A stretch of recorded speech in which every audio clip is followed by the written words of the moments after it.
Not a single couple got married. Love was truly not blind this season. Why was there so much conversation around bedroom activity? We didn't need to hear all that. It's easy to say that you're healed if you haven't encountered a situation that requires you to prove it. Giving voice to our fears gives them less power over us. You can't outrun yourself. Hello, beautiful people. Thank you for joining me in this video. If this is your first time seeing my face, my name is Readiness. I'm a spiritual guide, a girl who loves social commentary, and a girl who has learned to embody her feminine energy through healing and radical self-acceptance. Now, I'm still on my journey, but I'd love to share what I've learned with you and hopefully assist you on your journey as well. In today's video, we're going to be doing a spiritual deep dive on Love is Blind Season 9, and we'll uncover what the actions of the castmates can teach us about ourselves and our own journeys of love and healing. Now, stick around to the end of each chapter because I do have some questions for you that you can use as journal prompts, or even better, you can answer them in the comment sections below and share your story. And with that, let's get right into it.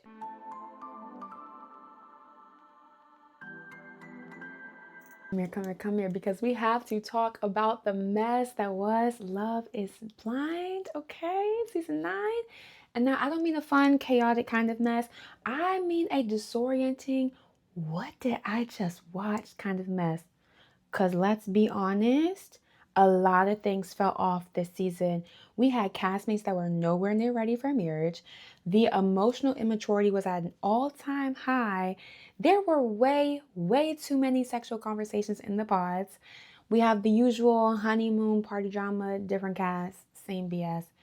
And oh yeah, not a single person said I do at the altar this season. So this was not Love is Blind. This was Love is Overstimulated. Love is emotionally unprepared, and love is confused, okay? And what made it even more frustrating is how much we didn't get to see in the pods. We barely got to see how the couples were forming. I mean, we spent episode after episode focusing on people who left early, castmates who didn't even couple up and make it to Mexico. I mean, how did we get here? There was so much time stolen away from what really matters, and that's how the connections are forming. How are these people falling in love? How did we go from a couple of casual conversations to men getting down on one knee and proposing and getting engaged? None of it was making any sense. But you know what? I digress, because here is where things get interesting. When you look past the bad editing and the messy casting, something deeper was being revealed this season. You take away all the drama that was season 9, and it becomes a mirror for things that are happening in the collective, showing us what happens when we chase love and before we've done the healing to actually hold it. I almost slipped up there. So today we're not just talking about what went wrong this season. We're talking about breaking down the collective narrative behind what was reflected, okay? So that means why love didn't materialize, why the illusions fell away, so why people's true colors came out, and what we can learn about the way we love, perform, and and project in modern relationships. Because if this season felt uncomfortable to watch, it's because it's mirrored something we've all done at one point or another, running towards a connection, but we're secretly running from ourselves.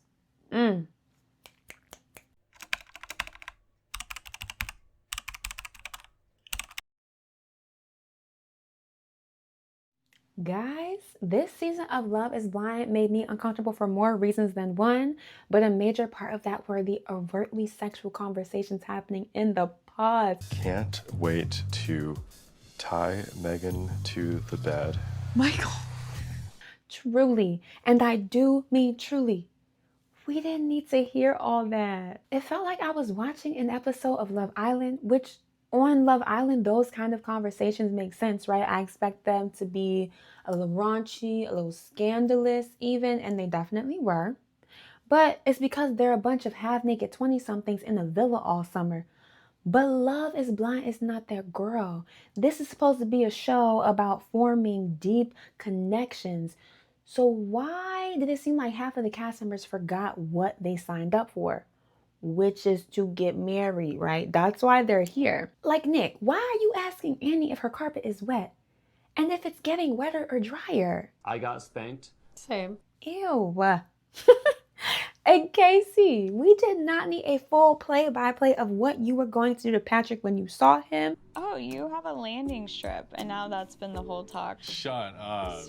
Although, we know how that went. There was a lot of sexual conversations happening in those pods that honestly, we could have probably gone our whole lives without witnessing. And in my opinion, our biggest culprits of this were Annie and Casey. Though, let's not pretend like some of the men were equally as guilty. Nick, Mike, we see you. Solely based on their behavior, Annie and Casey both strike me as women who are insecure, and their main priority is being picked by their chosen partner, regardless of incompatibility. Both women do have a past of not being chosen by previous partners.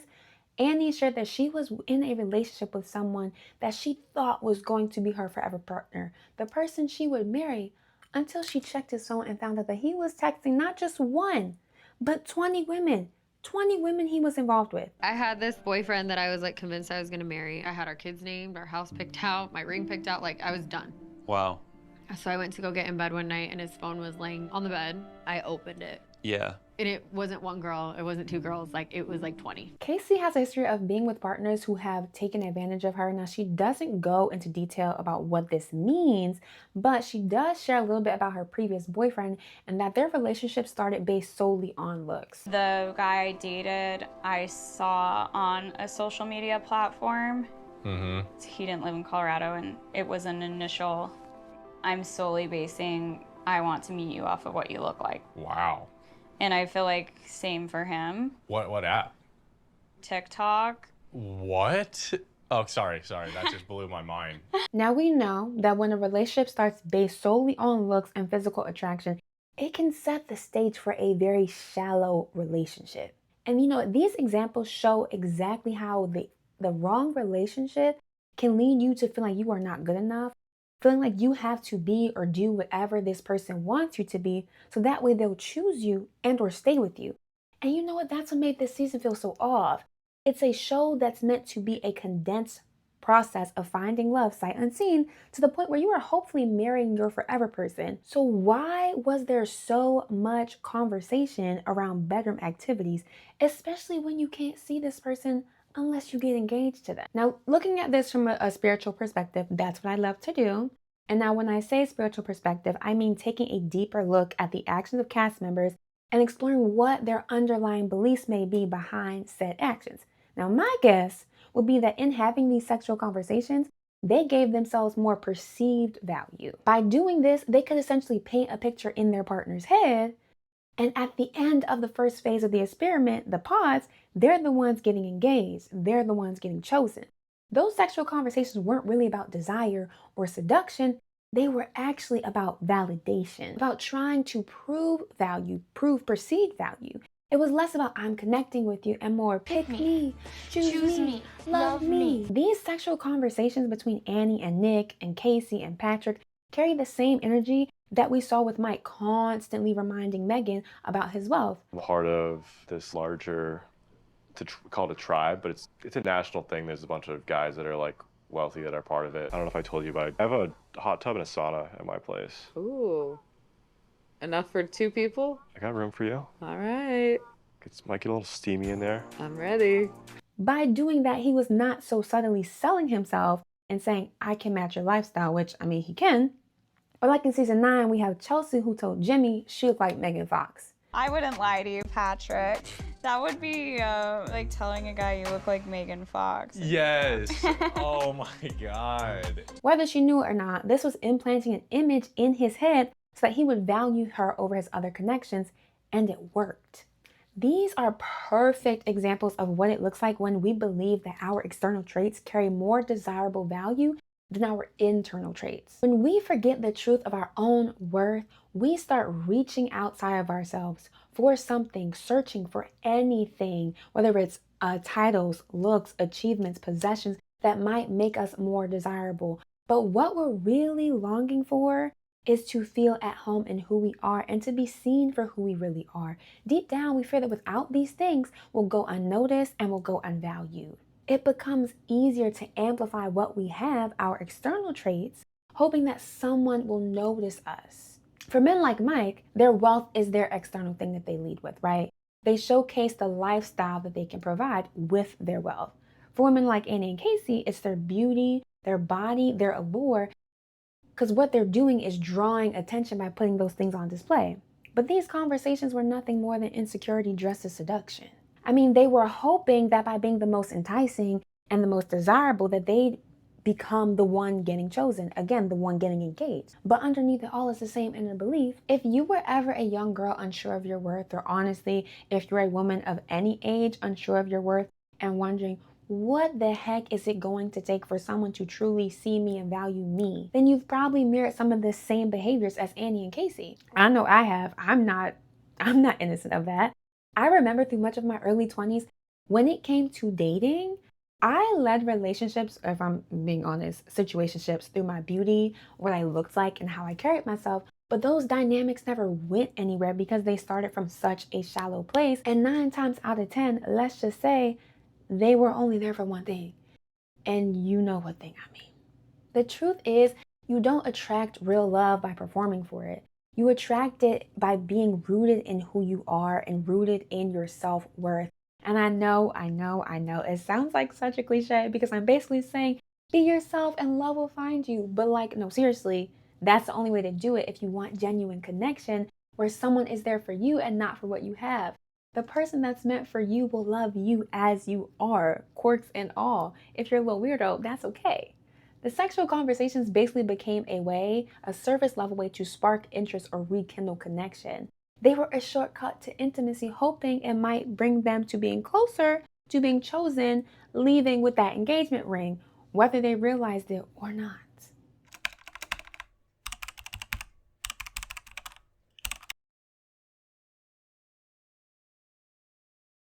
Per Love is Blind tradition, the couples who get engaged are whisked off to Mexico for what I like to call the congratulations, you survived the pause. It's like a reward. It's a blissful little getaway, or it's supposed to be a blissful little getaway before reality sets in. It's essentially their honeymoon, and they get to spend some time relaxing, getting to connect with their partner, and celebrating making it through the first phase of the experiment. Now, with every Love is Blind honeymoon comes the infamous group party, where all the newly engaged couples finally meet each other in person. The girls are the girls, the guys are the guys, but now they're putting the faces to the name. Now, every season, this party becomes a reflection of unhealed jealousy, comparison, and people's true nature coming to the surface on full display. And this season is no exception, although I would say it's a bit more mild. And I really don't think there's been a season where some type of drama hasn't come out of this party, like at all. Now, there were a few instances where couples were butting heads. Like nothing too out there. We did have Joe, who was being a bit of a jokester when he was getting some of the other gals riled up, notably Jordan. And because of his childish behavior around Joe, him and Sparkle Meg are butting heads. And you know, Sparkle Meg, she don't play no games. My girl is about her bag. That's why her name is Sparkle Meg, okay? Saw them bracelets, Cartier, period. I like your Cartiers. Thank you. It's nice. Look at that. Fancy. Sparkle Meg. Yeah. Sparkle Meg is sparkling. I digress. There was also a moment between Joe and Madison that was a little uncomfortable to watch. Now, Joe wanted to head back to the hotel room, and he says it's because he was tired, but I think we all kind of know he had a little one too many to drink, okay? But the back and forth that was happening between him and Madison was quite awkward to watch, and it did turn into a bigger issue after the party. If you watch the season, then you know. But continuing on the trend from earlier, the over-sexualized energy followed them straight from the pods into the resort in Mexico. The guys grouped up, the girls grouped up, and suddenly we were back to knowing way more than we needed to. What? Child. Anyway, so everybody went straight on to sharing their stories about the devil's tango that they did with their partner. It was essentially a conversation of, okay, so whose bedsheets got blessed last night? Now we know whose bedsheets didn't get blessed and what happened because of it. Oh my goodness. Edmund. Though this moment happens after the party, we see Edmund go into a complete spiral when KB let it slip that they were the only couple who hadn't, been intimate since arriving in Mexico.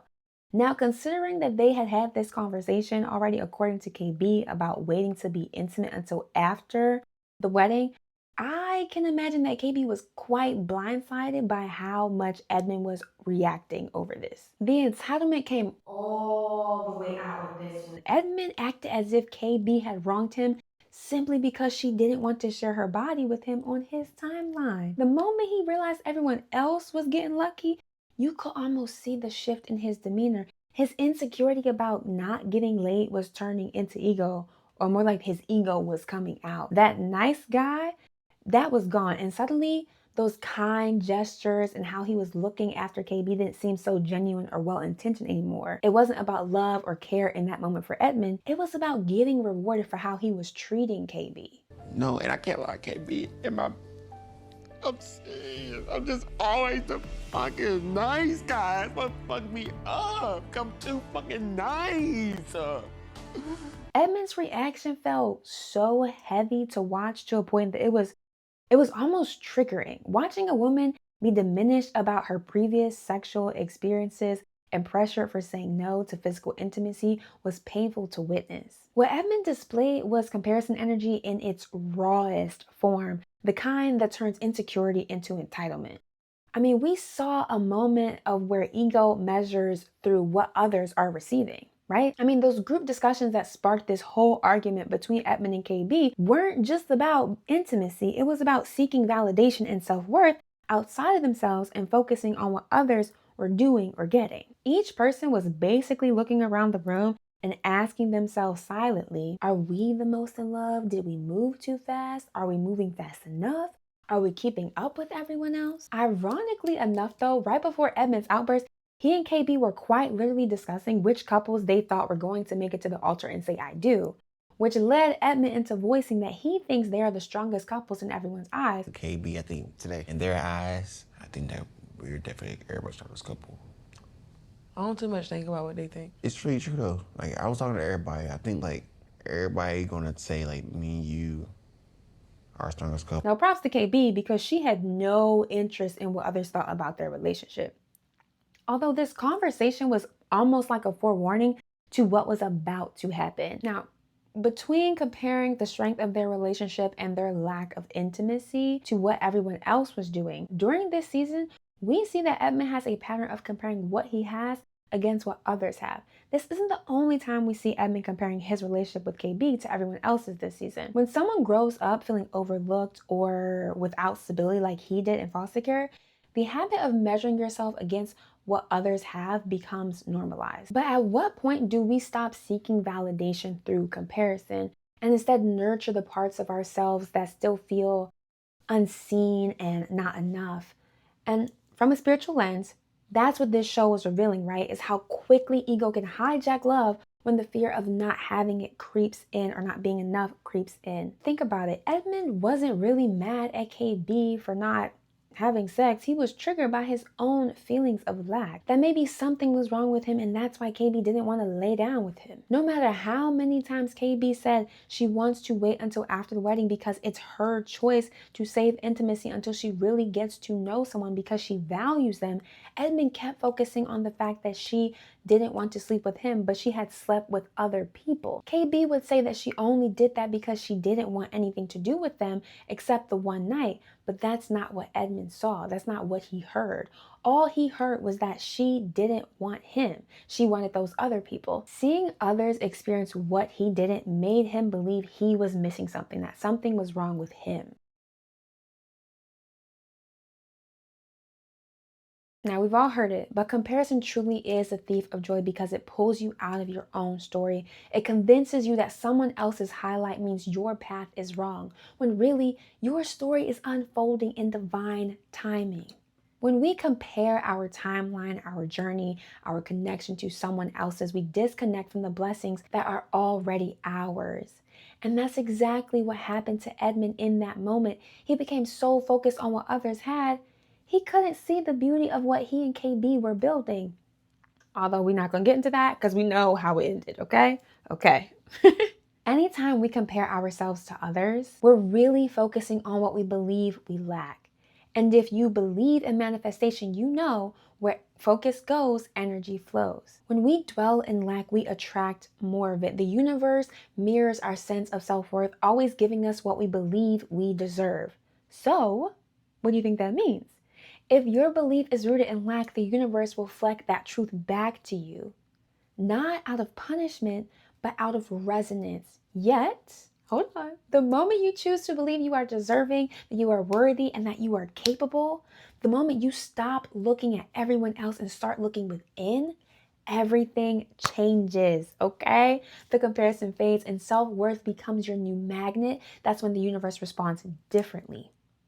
Not because it suddenly favors you, but because you finally believe you deserve the blessings that were always meant for you. If you've ever found yourself scrolling, comparing, or feeling behind, ask yourself this question. What story am I telling myself about what this means about me? Personally, comparison was something that plagued me so bad in my 20s. And I mean that no matter how skinny, how pretty, kind, or funny I was, I never felt like I was going to be one of those IG models that the boys were always gawking over. You know why? Because that wasn't me. But I sure did try though. If it wasn't my looks, now I was comparing where I was in life. I'm 23, just graduating college. Why did I transfer here? Maybe if I didn't transfer to the school, my life would be better. Maybe if I stayed, my life would be more similar to my friends. I would be doing better than what I am now. Compare. When I was doing that, it was impossible to feel good about myself, to feel good about where I was in life. But the truth is when you stop comparing yourself to others, you free yourself and you learn how to see your own value. So yes, the honeymoon brought the drama we expected, but it also brought a mirror to the damage that comparison can cause.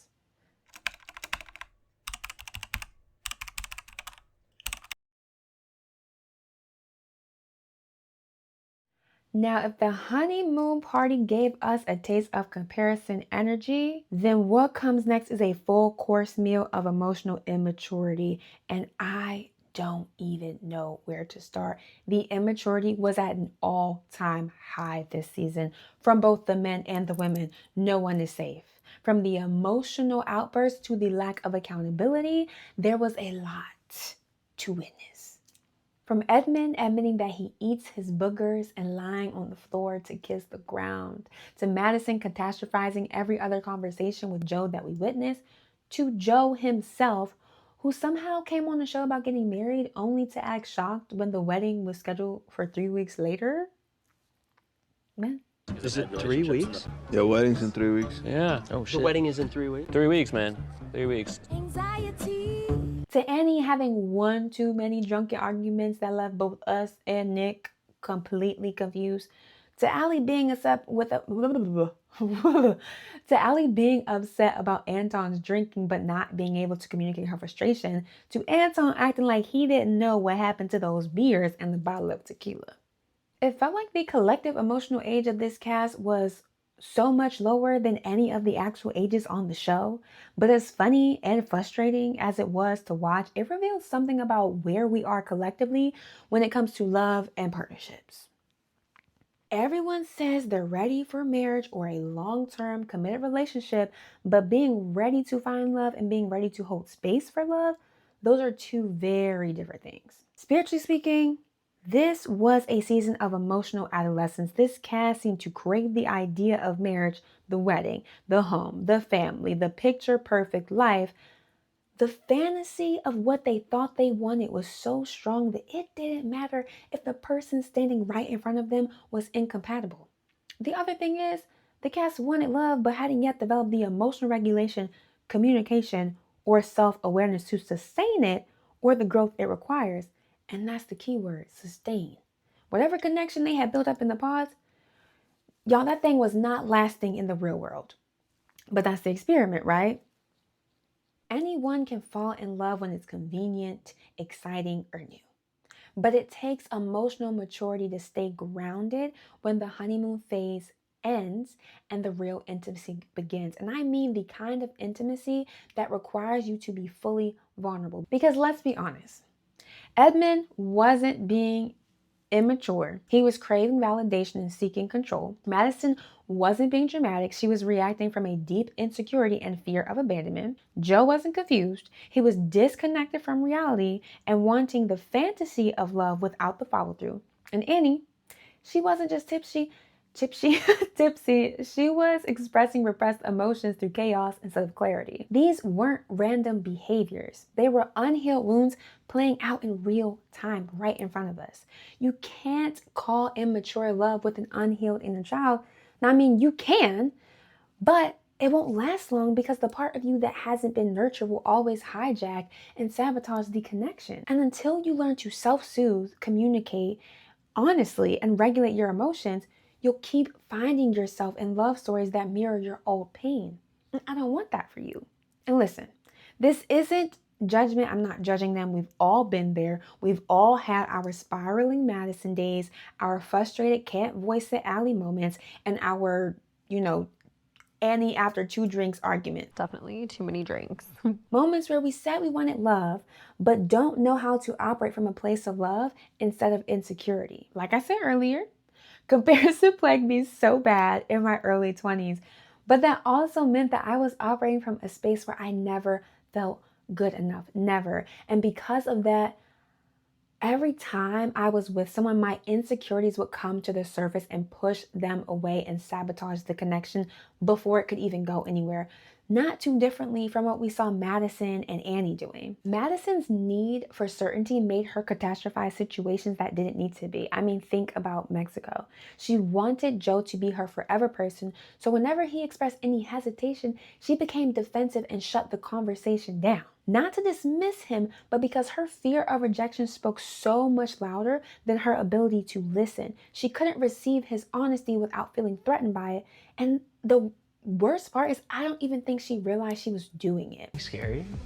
Is it not? You're scaring me a little right now. Okay, but you have no reservations at all. I mean, like, yes, you probably do, but... Yes, I do, Joe. But you don't show it. You don't show it at all. Like, I don't see any worry on your face. Or... Do you want me to be worried? No, well, it would make it feel a little bit, like, more human. Like, I feel like it would make it feel like, oh, fuck, we're in this together. Like, I feel like... I've said that to you. Like, how many times have I been like, this is so crazy right now? Right. And Annie came at Nick with a defensive tone in Mexico, but that was really just her trying to protect her heart. She needed him to know that she wanted to be there, that she was choosing him on purpose. But I don't need to tell you the other half, because Annie handled that herself very well this season. I don't need you in my life. Like, you are not somebody that I need. You're not somebody that has to be there. Like, you are not somebody that my life will... you like that. No, but you are not somebody that my life will fall apart, like, if you're not in it. Like, I want you in my life. Like, I want you to be part of it, okay?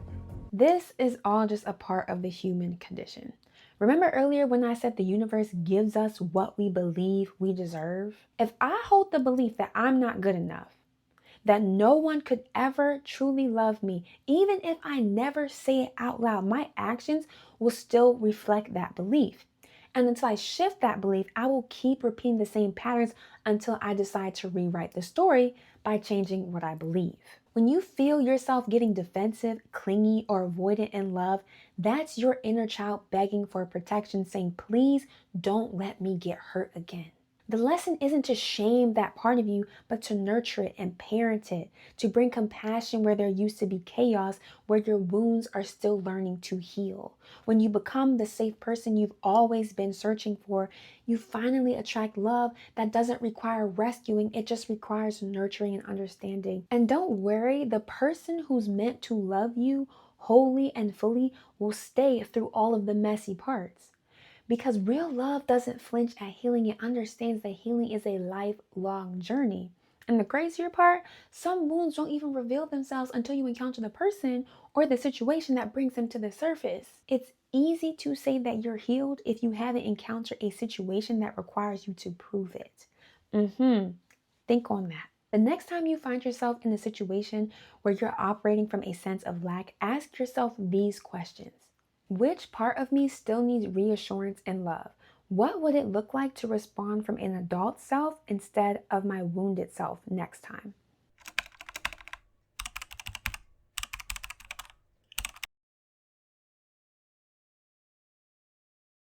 By the time we made it out of Mexico and into the real world, one thing that became painfully, and I do mean painfully clear, is that a lot of these cast members were nowhere near ready for marriage. The men or the women, again, no one should have made it to that altar. And I'm honestly surprised they did. The fact of this show is for people to expedite the process of finding their person, basically getting married within 2 months.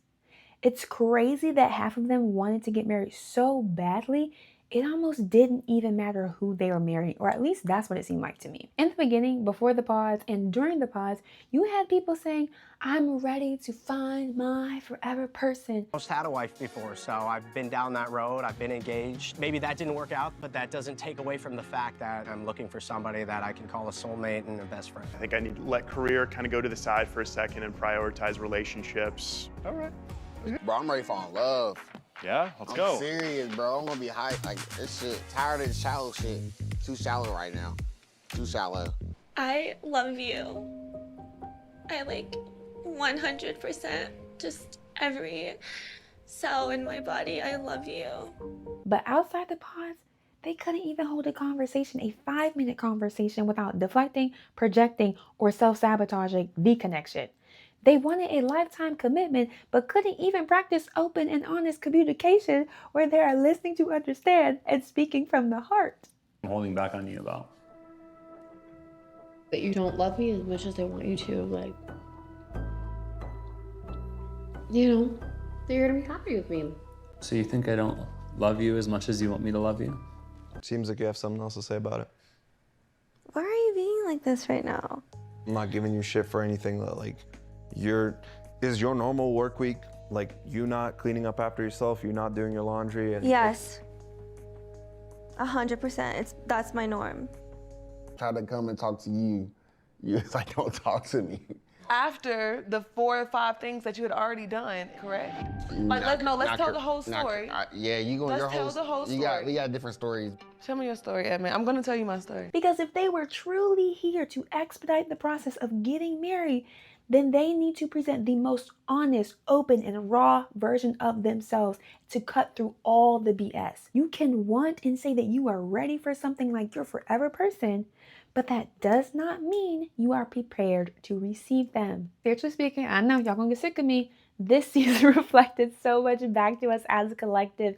It showed that desire without readiness only creates distortion.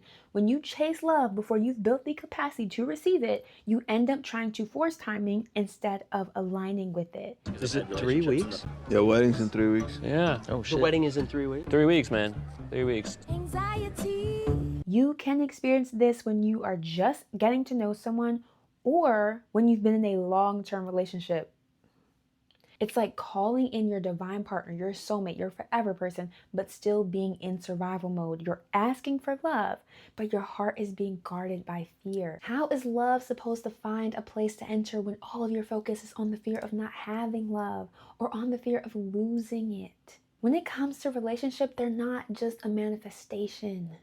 Just because you want a certain type of connection to appear in your life, and you know what, let's say someone does pop up, that doesn't automatically mean they're the answer to this manifestation or that they're the right person. And let's say they are, that doesn't mean that you are ready to receive them.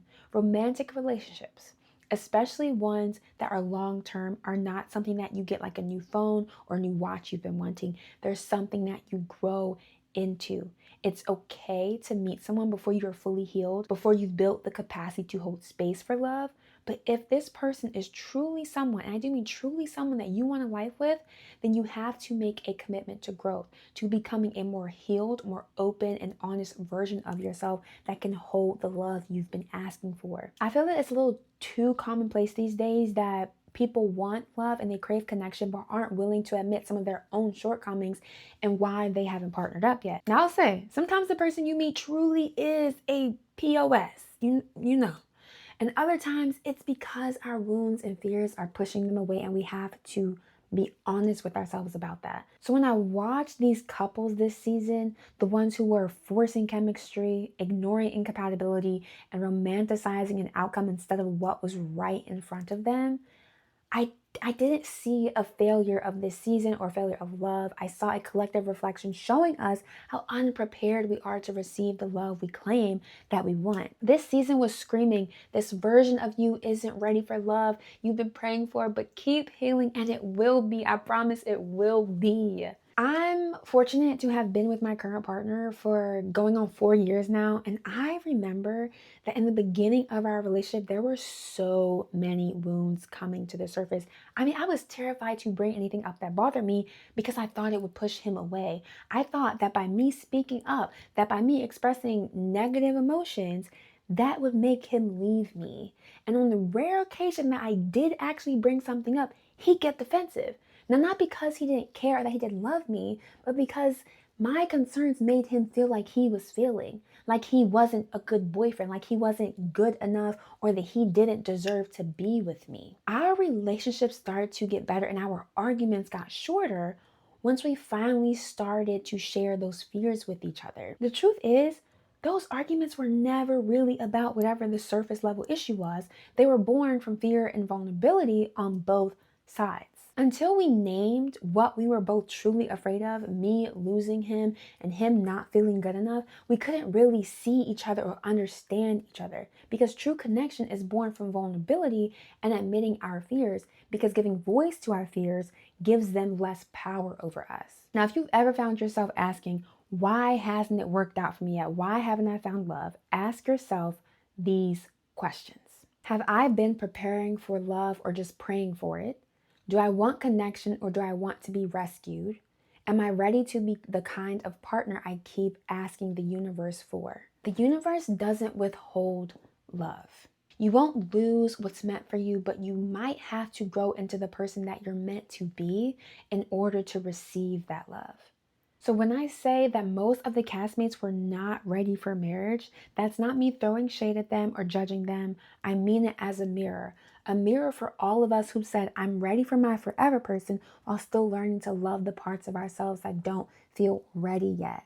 And that's okay, because the path to alignment is the preparation for being ready for the love you've been asking for. And sometimes not getting the wedding or the ring is the exact protection you didn't know you needed at the time.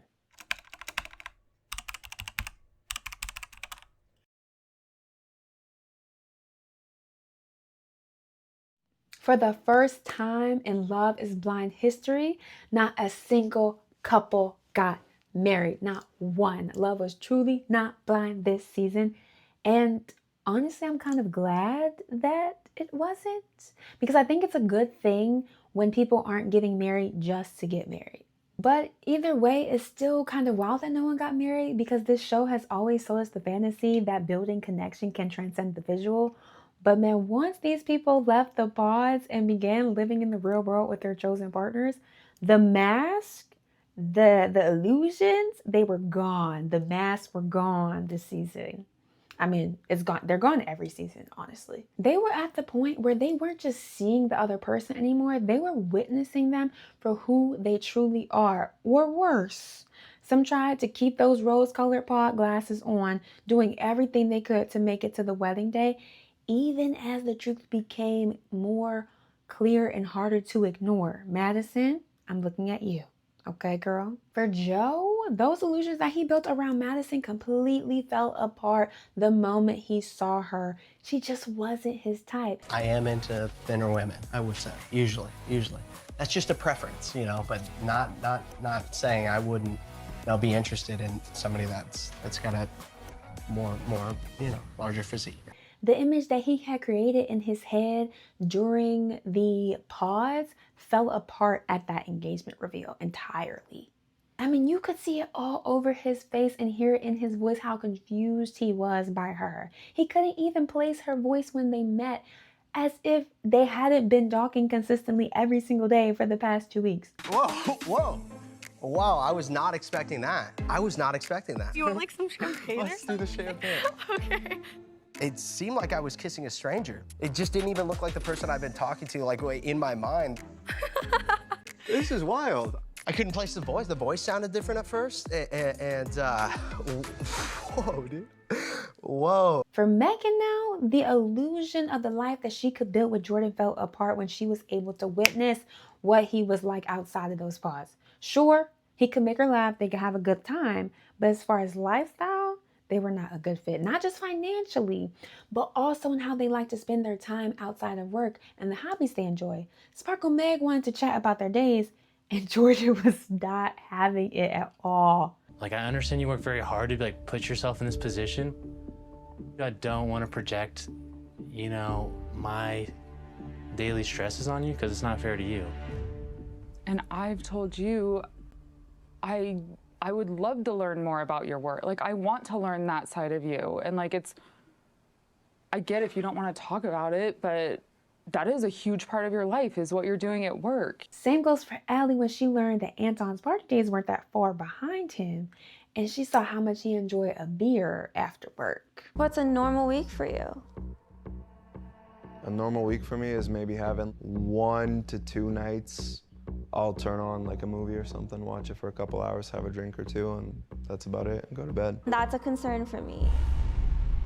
How about what happened after Casey and Patrick got engaged? After Casey saw what he looked like. Poor Patrick. Did she give you, so did she say she needed to go home? Is that what she told you guys earlier?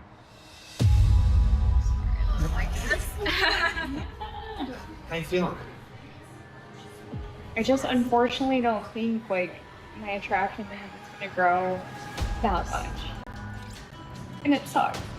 What were these relationships even based on to begin with? Most of the conversations we saw in the pods were so surface level. I mean, they had a few shared laughs, a few moments of vulnerability, and within days, declarations of love and their proposal. As viewers, we were left wondering, how did they get here?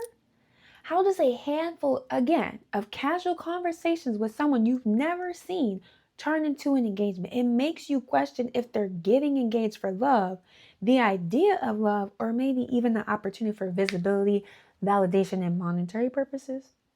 We haven't seen the contracts, I'm just saying. And that's where the pods themselves felt like a perfect metaphor this season. The pods are marketed as this romantic experience to experiment with love without the distractions of the outside world. Connection without distraction. That's what we're getting, right? But spiritually, these pods were a breeding ground for projection and imagination. In that isolation, you can't truly see the other person. So what happens? Your imagination fills in the blanks. Your wounds fill in the blanks. Your fantasies fill in the blanks. The pods don't create soulmates, but they do amplify inner narratives. And whatever story you already believe about love, worth, rejection will echo back to you even louder in that space. Can you imagine what that's like? Take Patrick, for example. He talked about his Asian identity in a way that revealed how deeply he struggles with being seen and accepted for who he is. He claimed that he was confident in his Asian identity, but also expressed that he was just another Colorado guy that doesn't give confidence. Like, oh, you're pretty good looking for, you know, for an Asian guy though. Like, they don't know how much that hurts. I'll have a really deep emotional connection with somebody. Like, this is like in college or whatever. And they're like, yeah, but he's Asian. Like, why would you date an Asian guy, you know? I'm just a normal guy from Colorado. I'm a complete Colorado bro. Yeah. Fishing, hiking, whatever, you know? I literally do every single thing that every Colorado person does. You could feel the conflict between wanting love and fearing it wouldn't come without having to perform or explain himself. Now, when sharing that struggle with Annie and Casey, he got 2 very different responses. Excuse me. Anna's response, oh, did I say Annie? Oh my God, I meant Anna. I meant Anna. Anna responded with a mutual experience of understanding, and they bonded over the pain point of being Asian in Colorado. I see us both being misunderstood.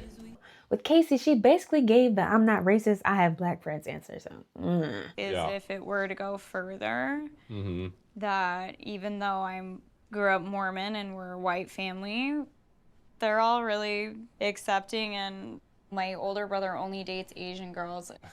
My my other brother's girlfriend is half black. And my other brother's girlfriend's from Mexico. Then there's Annie, who so desperately needed to be chosen the moment Nick said, "I'll propose." She latched onto that man. I really love you, Annie.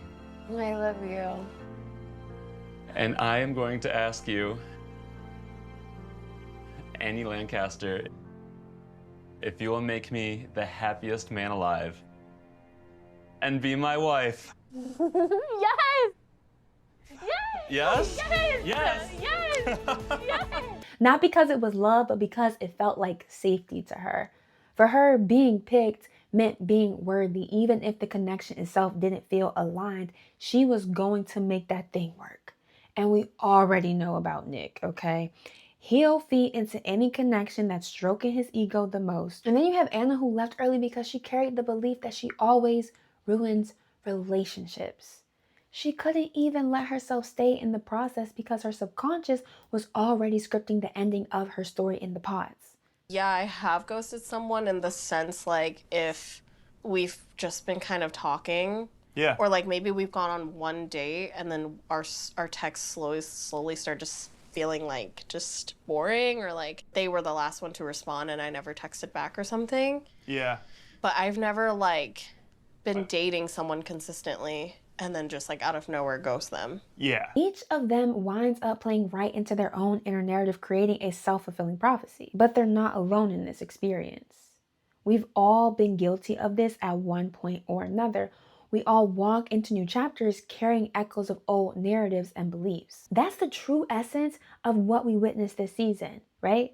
People trying to outrun themselves inside of an experiment that's designed to show them exactly who they are. You can't outrun yourself. A sentiment that I've been repeating a lot recently is the idea of bringing what you don't want to happen into existence. Essentially, you're fulfilling the prophecy of whatever the thing is.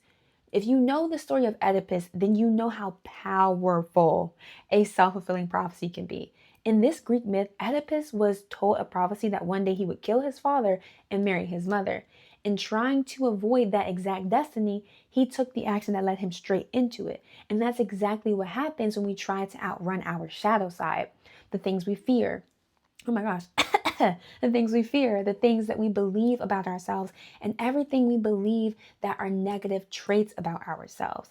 The more we resist confronting who we are, our wounds, our fears, our patterns, the faster we spiral into recreating them. Now, I remember a time when I was 18, getting ready to head off to college. I became so fixated on the idea that I was going to wind up with a party girl for a roommate. Now, being an introvert, I did not want that at all. That was terrifying. But it was all I thought about. I told everyone, watch, I'm going to wind up with a party girl for a roommate. And what do you think happened? My first year of college, I didn't just get a roommate who liked to party. No. I got the party girl, okay? She had all the connections, fake IDs, and she knew where the party was every single weekend. Now again, as much as this terrified me to have her as a roommate, I decided to lean into that experiment. I went out with her, I tried new things, and honestly, that freshman year became one of my favorites. I made so many friends, and it's one that I still look back on with so much fondness. The point is, when you dwell on something enough, even unconsciously, you start taking actions to bring that thing into existence. Another example. My partner believes that when we argue, he'll wind up shutting down and nothing will get resolved. So what do you think happens?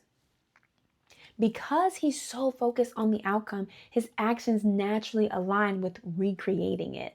But when he approaches the conversation differently, when he approaches it from a place where he's ready to listen and understand, the outcome shifts entirely.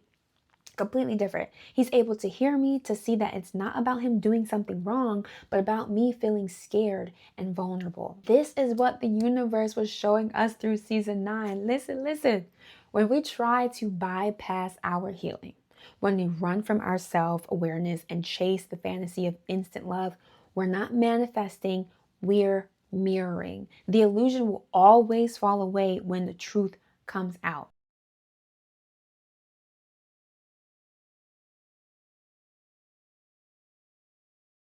That's why none of these couples said I do at that altar.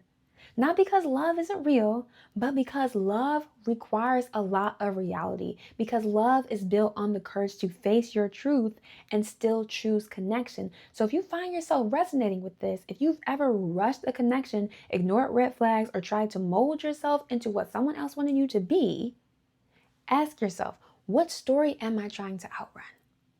Because the moment you stop running and start integrating your shadow side, grow. You stop repeating cycles, you stop attracting lessons, and you start attracting alignment. This season of Love is Blind was not about finding love, okay? This season of Love is Blind was not about finding love. It was a collective reminder that love can't survive where self-awareness is absent. Each season of Love is Blind has mirrored collective energy. This one, it reflected our obsession with wanting love to arrive quickly, even if we aren't emotionally aligned with it yet. This season showed us that when we rush the process, when we chase the fantasy of love without first anchoring into our self-awareness, into our growth, we end up attracting people and experiences that reveal what we've been avoiding and running from. This was a season of collective reflection. I don't know how many times I've said that in this video alone. So clearly, every awkward conversation, every projection, every breakdown was an invitation to see ourselves more clearly. Because love isn't something you manifest with scripting. It's something you expand into as you heal and grow. And when you finally are ready to meet yourself, and I do truly mean yourself, meet yourself as you are, where you are right now, you'll stop chasing love and you will start embodying it. The more you become a safe place for your own heart, for your own self, the more you will attract people who can meet you there calmly, wholly, and authentically. If this season mirrored your own patterns back to you, if you saw yourself in Annie's people pleasing, in Edmund's validation seeking, in Madison's anxiety, or in Joe's confusion, take a deep breath and thank yourself for noticing, because awareness is the beginning of healing. Okay? Okay? Clap it up for yourself. Let me tell you, because when you stop judging those parts of yourself and you start integrating them instead, you will stop living from that wounded place. Let these affirmations be your takeaway from this video, and may you say them every day so that you can build on loving yourself and growing in your journey wherever you are. May I be courageous enough to see myself clearly. May I release the illusion that love is something to earn. May I become the safety I've always sought in others. May I allow love to find me where I am, as I am right now. And maybe that's exactly what we needed, because once illusions fall away, only the truth remains, and that's where real love begins. If you resonated with this, just drop a pink heart in the comment section for me. It's my favorite emoji. I would love to hear your stories in the comment section below. So why don't you share a moment from this season that reflected your own patterns or experiences? And if you want, you can also answer some of the questions from the video and the chapters in the comment section as well. Thank you for joining me in this video today. I will see you in the next one. Bye.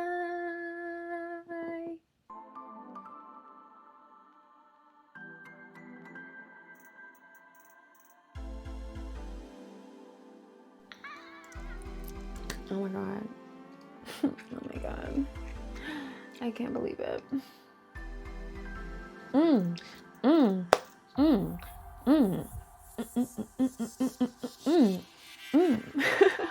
Girl, I fucking A with that. Yes, yes, yes, yes, yes. That was really good. Oh my God. Okay. That was really good. I'm eating this up. Okay. Where have you been?